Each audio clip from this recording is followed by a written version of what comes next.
Insyaallah malam hari ini kita mulai kegiatan tahsin wa tahfidzul Quran. Tahsin tilawah atau memperbaiki bacaan tilawah itu adalah bagi jamaah yang merasa bacaannya masih kurang bagus, tajwidnya kurang bagus dan sebagainya, nanti bisa langsung belajar sama Ustadz. Itulah kita datangkan hari ini Ustadz Rizal Taufik, betul ya benar ya? Ustadz Rizal Taufik ini dari Pondok Pesantren El Tahfiz.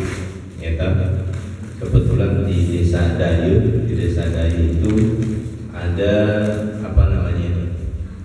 Kayak model tempat yang di luar pondok, tempat belajar di luar pondok, cabang dari El Tahfiz untuk masyarakat. Ini beliau yang bertugas di Dayu.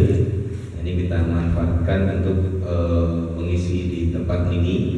Mudah-mudahan dengan begitu bagi teman-teman yang bacaannya masih kurang bagus bisa diperbaiki.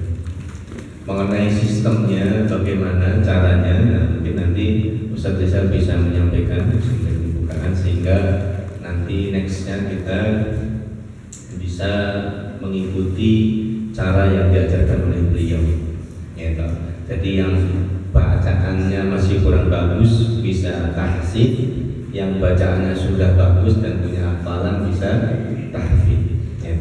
Jadi dengan begitu kami berharap ya teman-teman semuanya nanti bacaan Al-Qurannya bisa lebih bagus. Mungkin itu ya, bukan dari saya, misalkan pada Ustaz Taufik untuk menyampaikan cara belajar dan sebagainya. Monggo silakan. Assalamualaikum warahmatullahi wabarakatuh.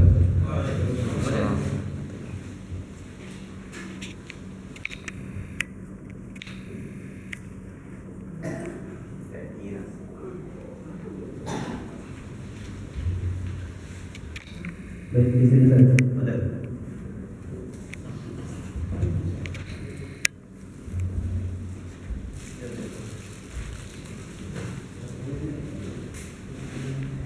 Baik, bismillahirrahmanirrahim.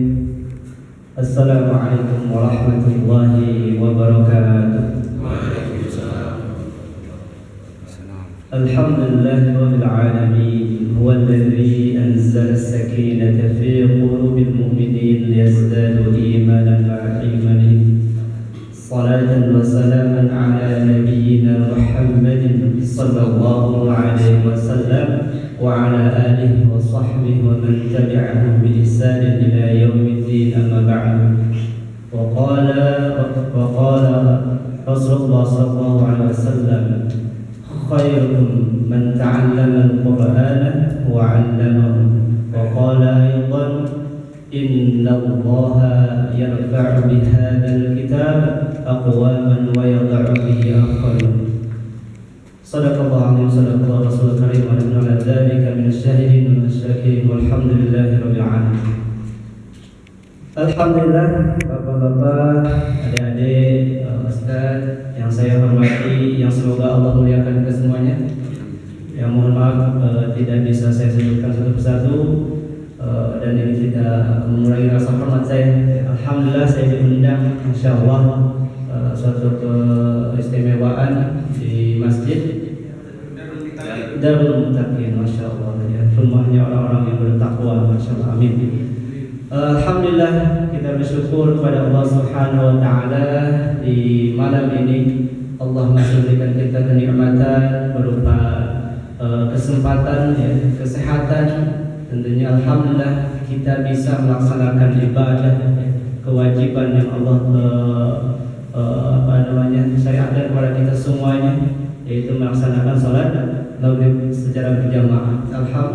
Alhamdulillah. Dan tak lupa juga nikmat yang harus kita syukuri bapak-bapak semuanya, yaitu nikmat iman dan Islam, ya, yang memang harus dijaga, ya. Makanya ada doa yang selalu untuk menguatkan iman Pak.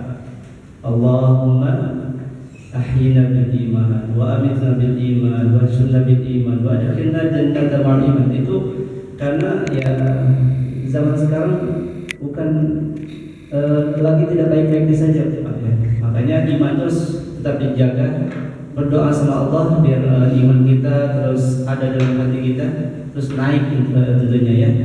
Dan kita berselawat kepada Rasulullah Sallallahu Alaihi Wasallam yang semoga kita harapkan nanti pertolongan di yaumil qiyamah. Amin ya Allah ya Rabbal alamin. Tentunya bapak-bapak semuanya ada apa ya, syarat dan ketentuan itu berlaku Pak ya. Kita mendapatkan syafaat dari Rasulullah SAW itu ya kita melaksanakan sunnah-sunnah yang beliau contohkan, kita memperbanyak sholawat dan kita melaksanakan yang dituntut Rasulullah SAW. Salah satunya adalah tolabul ilmi ya, kewajiban kita. Dan alhamdulillah sekarang ini suatu kebanggaan buat kita semua Pak ya. Ketika kita sudah bersemangat untuk belajar Al-Quran ya. Alhamdulillah ini nikmat yang sangat agung Pak ya, sangat luar biasa. Karena ilmu yang paling tinggi itu adalah ilmu itu atau Al-Quran ya. Nah ini sekarang Bapak, Masya Allah, saya juga senang ya, ingin belajar tentang Al-Quran. Masya Allah. Tadi saya bacakan khairukum man ta'allama al-Qur'ana wa 'allama. Sebaik-baik manusia ya Pak, sebaik-baik kalian kata Rasulullah yaitu orang yang belajar Al-Quran. Masya Allah Pak ya. Ini sekarang Bapak udah dicap insya Allah jadi orang terbaik Pak. Amin Pak. Amin. Jangan cuma amin istiqomah nih ya. Soalnya pengalaman Pak, pembukaan 100 orang saja, pertengahan berkurang 70, akhir-akhir tinggal beberapa orang saja. Ya semoga istiqomah sampai akhir Pak ya. Amin ya Allah ya Rabbal alamin. Ya khairukum man ta'allama al-Qur'ana wa 'allama. Sebaik-baik manusia itu adalah sebaik-baik kalian kata Rasul, redaksi hadisnya. Man ta'allama al-Qur'an, yang belajar Al-Qur'an dan wa 'allama, yang mengajarkannya. Masya Allah. Di fase sekarang saja yang baru ta'allam belajar saja sudah masuk, karena ta'allam itu bukan di akhir kata-katanya ya, di tengah udah termasuk Pak. Apalagi nanti dilengkapi dengan wa'allamahu, mengajarkannya atau mengamalkannya. Jangankan mengajarnya, mengamalkan saja. Nanti Bapak misalnya sekarang dapat ilmu tentang hamzah nanti Bapak latihan itu di rumah, itu udah mengamalkan. Masya Allah ya. Udah insya Allah predikat sebaik-baik kalian kata Rasulullah udah ada di dalam kita. Baik Bapak semuanya yang saya hormati karena Allah, yang saya cintai karena Allah. Mungkin sekarang langsung atau gimana saja? Langsung boleh. Langsung aja ya, Masya Allah. Saking semangatnya ya Pak ya, pengen langsung saja ya. Baik, mungkin sebelum praktek ya, saya akan menjelaskan lebih kepada motivasi dulu ya. Tadi motivasi sebenarnya sudah cukup. Saya belajar Al-Quran dan menghafal Al-Quran itu termotivasi dengan hadis tadi Pak ya, khairukum man ta'allama al-Quran wa 'allama. Saya biar Bapak ngomong ya, biar Bapak bunyi semua, mohon maaf, ikutin saya. Khairukum man ta'allama al-Quran. Ayo, khairukum man ta'allama al-Quran. Ini kalau anak-anak saya, ayo hafal belum? 1, 2, 3. Khairukum man ta'allama al-Qur'an. Masya Allah. Baru 2 kali saya ulang langsung hafal. Ini IQ-nya di atas rata-rata Masya Allah. Jadi saya nanti ada alasan, saya urusan sudah sepuh. Urusan hadis hafal ya. Man ta'allama al-Qur'an wa 'allamahu. Langsung 1, 2, 3. 1 dari awal, 1, 2, 3. Khairukum man ta'allama al-Qur'ana wa 'allama. Cerdas Bapak orang sini ya. Ya. Makannya mungkin begini semua, Masya Allah ya. Hadis itu silakan resapi dalam hati dan jadikan motivasi ya. Nanti pas Bapak agak pegel-pegel, capek, ingat hadis itu, saya harus datang ke masjid ya. Saya pengen belajar sampai titik darah penghabisan uang, Masya Allah. Itu terlalu ini ya. Sampai ya saya bisa ya, sampai aja menyebut bahasanya ya. Dengan hadis itu Bapak langsung ingat lagi, saya semangat. Futur enggak semangat, dengan hadis itu lagi semangat lagi ya. Baik Bapak-bapak semuanya, ini saya jelaskan dulu di bab Pertama di bab, saya mohon maaf bahwa kita merujukan yang dipelajari pesantren memang ya. Tapi saya akan loncat-loncat saja karena kalau sebelumnya itu lebih dahulu Pak ya, harus mengambil seperti ngambil sana. Tapi saya insya Allah akan sampaikan yang pokok-pokoknya saja. Ada namanya kalau di babnya mabadi ilmu tajwid, mabadi ilmu tajwid atau urgensi atau prinsip ilmu tajwid ya. Karena tahsin tajwid itu sama ya. Tahsin tajwid itu tahsin adalah memperbaiki ya. Tajwid pun ya tahsin juga ya. Ada tahsin, ada tajwid. Di player tuh disebutkan tahsin dan tahfidz ya. Nanti memperbaiki bacaan sama menghafal. Semoga itu saya harapkan tuh sekarang kalau yang udah bagus, merasa bagus, silahkan kalau mau setoran hafalan saya terima ya. Saya terima. Yang merasa saya pengen memperbaiki lebih ya silahkan kita perbaiki sama-sama ya.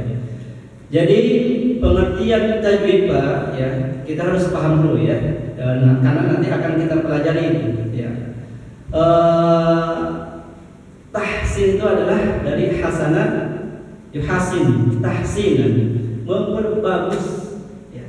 Memperbagus. Apa yang diperbagus? Yaitu bacaan kita atau lidah kita ya.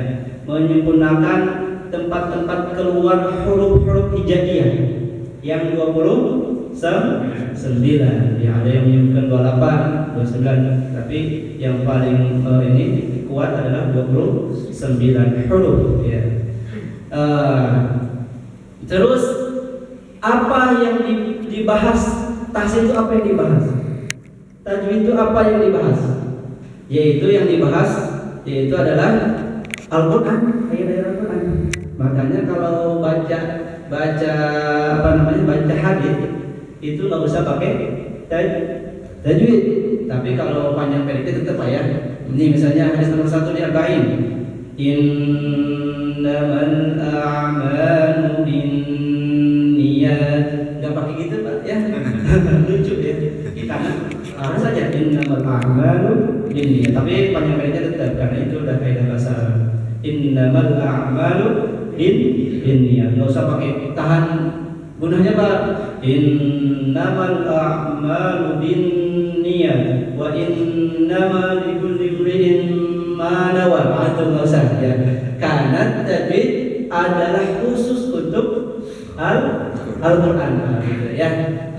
Makanya pembahasan tahsin itu tajwid itu adalah khusus untuk Al-Quran. Terus Bapak semuanya ketika kita udah tahsin dan yang ditahsinkan adalah ayat-ayat Al-Quran, maka nanti ada tamroh. Buahnya apa Pak? Ketika kita udah belajar tahsin nih Pak ya, sekarang udah mulai Ustaz Mudhar langsung mulai aja Ustaz. Berarti langsung mulai ya kita nanti. Buahnya apa? Yaitu tamrohnya adalah selamatnya lisan kita dari kesalahan pas membaca Al-Quran Pak. Masya Allah ya. Karena mohon maaf ya Pak, salah panjang pendek, salah huruf makhraj ya, salah harokat itu akan berubah makna Pak. Saya contohin satu saja ya. Kata Al-Fatihah saja, Alhamdulillah. Artinya apa Pak? Segala puji bagi Allah. Tapi kalau salah ha diganti ke ha, Alhamdulillah, apa Pak? Kematian bagi Allah. Satu huruf saja Pak salah itu fatal. Itu Pak ya. Makanya ya saya takut saya masih salah. Oh, enggak, beda hukum Pak, beda hukum. Itu bagi yang sudah memang tapi nggak ada hukum ya. Kalau belum tahu itu kan maafu anhu ya, nggak ada hukum saja. Nggak ada hukum. Kalau udah tahu nih, nanti belajar apa nih? Belajar sama saya. Ha, alhamdulillah, ha kecil. Tapi Bapak udah saya kasih tahu masih alhamdulillah. Nah itu baru ada juga alhamdulillah ya. Mohon maaf biasanya lidah mohon maaf di sini mayoritas Jawa ya. Tapi memang keadaannya begitu. Ya saya udah observasi ya seperti itulah ya. Udah melihat Sunda bagaimana, Sumatera bagaimana, Jawa bagaimana ya. Tahsin sama saya itu beda-beda. Jawa, Sunda, Sumatera, bagian Sumatera Barat, Selatan, Utara, Sulawesi beda-beda Pak ya. Kalau tadi Bapak nyontoin karena nyontoin khas ya. Biasanya orang-orang Jawa banyak. Alhamdulillah. Haknya itu ada kayak kho. Itu biasanya ya. Kalau alhamdulillah itu memang yang awam banget biasanya ya.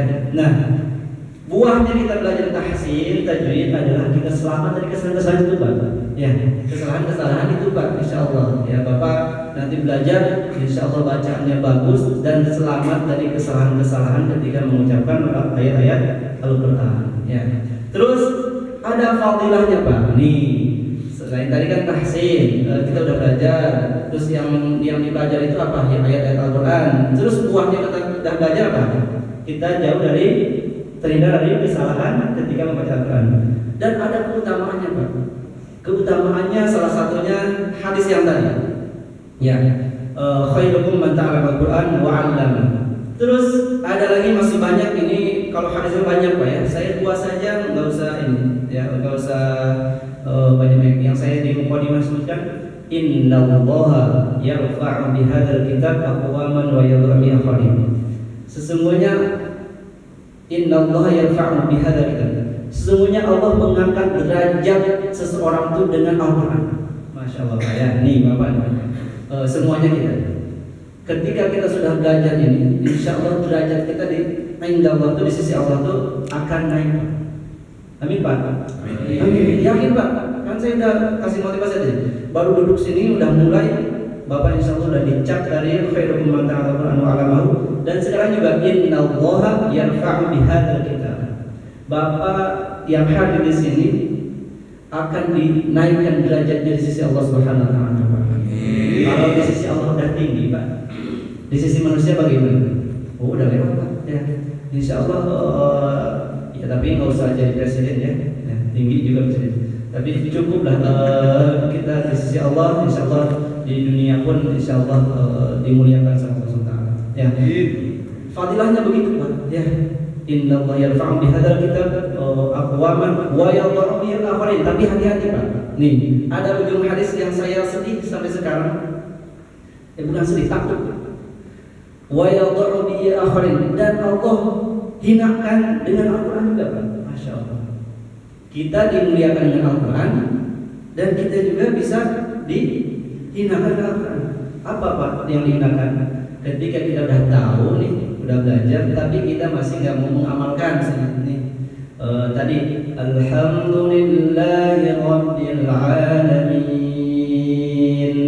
Bapak, saya ajarin gitu di sini. Nanti pas sendiri Alhamdulillah.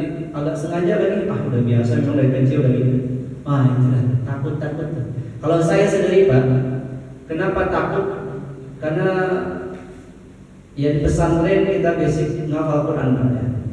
Ya tapi akhlak, terus kita belum bisa mengamalkan seluruhnya gitu ya. Bahkan hafalan-hafalan yang udah hafal pun kita lalai menjaganya gitu. Agak-agaknya saya kayak takut termasuk wayal di akhir itu insyaallah ya. Beruntunglah bapak-bapak yang belum ngafal Quran. Tapi banyak fadilah yang udah menghafal Quran betul. Faik, masya Allah. Dia tafid. Salah murid dia tafid, masya Allah. Ada berapa anak hafalannya? 3 juz. Hah? 3 juz. Masya Allah, 3 juz. Ini luar biasa saya. Beruntung Pak. Ya 3 juz. Kita selama ini udah 20 berapa tahun? Udah 30 kata semua ya. Udah berapa juz? 50 Pak. Juz amal pun hatam. Semoga hatam ya. Banyak keutamaannya Pak. Ya, banyak keutamaannya. Ya. Bahkan bisa bawa keluarganya 10 anggota keluarganya ke surga. Masya Allah. Dan diberikan mahkota kemuliaan. Dan nanti orang-orang tua yang anaknya nggak punya hafalan, apa namanya kalau gini Pak? Melongok ya. apa terperangkan gitu. Kok anak si Anu bisa begitu sama si bapaknya sama ibunya? Ada apa? Oh ternyata dia memang penghafal Al-Quran yang Allah muliakan dengan mahkota dan jubah kemuliaan yang sinarnya melebihi sinar dunia, Pak. Otomatis orang yang lihat tadi melongo ya, melongo, ya Allah, nyesel saya. Gitu. Ya. Nah, sekarang bapak-bapak di sini kita sama-sama mencoba menghafal ya, nanti insya Allah. Nah, terus selanjutnya ini fadilah banyak Pak ya, saya cuma 2 karena waktu terbatas. Selanjutnya selain keutamaan kita setahsin itu adalah nisbatnya atau kedudukannya adalah apa Pak? Ilmu syar'i yang tadi ya. Kalau di sini apa namanya?